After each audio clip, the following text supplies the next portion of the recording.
All right, today we're talking about a huge change that's happening right now across the entire business world. It's like the rule book that everyone's been using for decades is being completely torn up and rewritten. We're seeing this massive shift away from that old obsession with pure, hardcore efficiency towards a new top priority, resilience. So let me just kick things off with a big question. Is that old business playbook totally broken?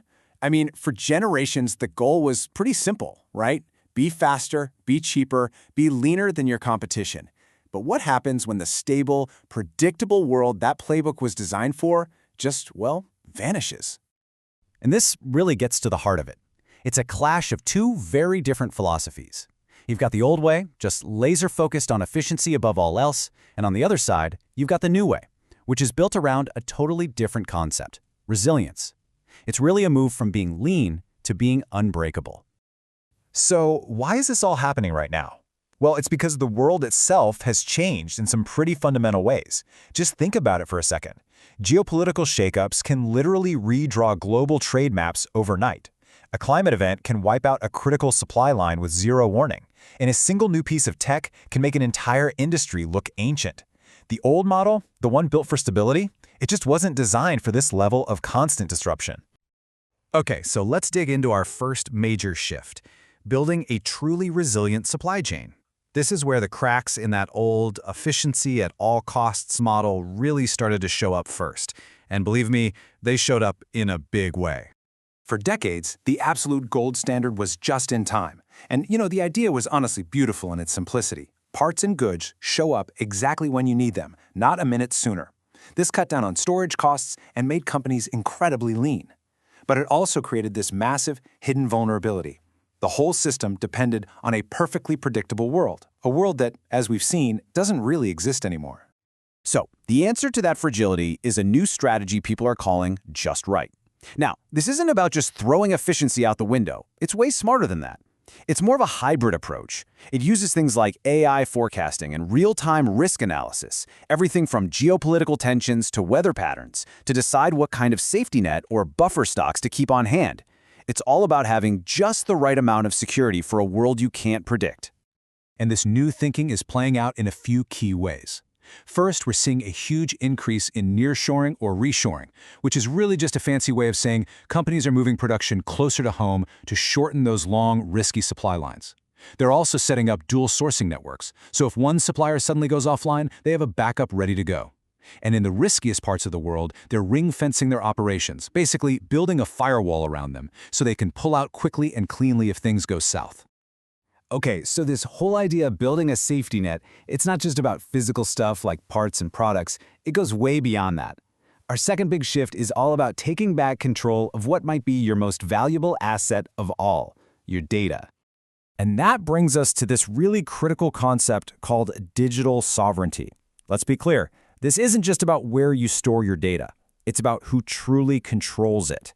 With all these complex privacy laws like GDPR and the constant danger of getting locked into one vendor's ecosystem, companies are waking up and realizing, hey, we need to own our own data destiny. And this is where it gets personal. Just think about your own company for a second. Do you know right now exactly where all of your customer data is sitting? Which country's laws apply to it? Which tech vendor holds the keys to that kingdom? If you can't answer those questions in a heartbeat, then you don't really have digital sovereignty. So how do you even start to get a handle on this? Well, it begins with something called a sovereignty audit, especially for all your marketing technology. You can really break it down into 3 steps. First, you've got to map out exactly where all your customer data lives. Second, you need to score every one of your vendors on their risk and how locked in you are with them. And third, you have to build a real actionable plan to move to other options where you have total control. An audit like this can spit out one single really powerful number. Your sovereignty score. It makes a fuzzy concept feel incredibly real. Seeing a score like 65% isn't just a random number, it's your report card. It's a clear signal of your risk level, and it gives you a benchmark you can start working to improve. It tells you exactly how much of your own destiny you actually control. All right, so we've talked about making our supply chains more resilient and getting our data under control. But what about our people? This brings us to the final, and I'd argue maybe the most important shift of all, the new human skill set. This new world completely changes our relationship with technology. This quote just nails it. If AI is going to handle all the doing, the generation of stuff, then the truly priceless human skill is coming up with the new, creative, novel ideas for the AI to work on in the first place. And this chart really paints the picture. See that 40%? That's all the routine, predictable stuff, the tasks that are being automated away faster and faster. The real action, the real value, is now in that other 60%. That's the space for the uniquely human, resilient skills that AI, frankly, just can't touch. So what are we actually talking about here? What are these skills? Well, first off, there's high-level AI prompt engineering. And I don't just mean typing a question into a box. I mean strategically directing AI to get you massive business results. Then there's a new kind of leadership people are calling anti-fragile, which is all about building teams that don't just survive chaos, they actually get stronger because of it. And finally, you have the skills that will never go out of style: pure creative thinking and strategic problem solving. That's the core of what makes us human.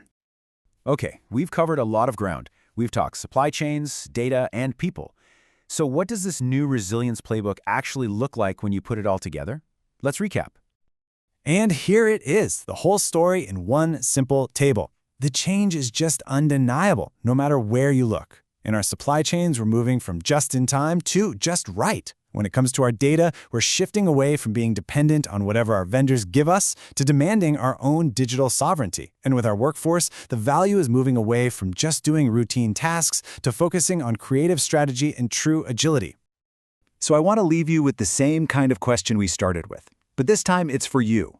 Take a hard look at your own company or even your own career. Is your strategy still built for that stable world of yesterday, focused only on efficiency? Or are you actively building the resilience you're going to need to not just survive, but actually thrive in the unpredictable world of tomorrow? Because really, in today's world, it's not much of a choice anymore.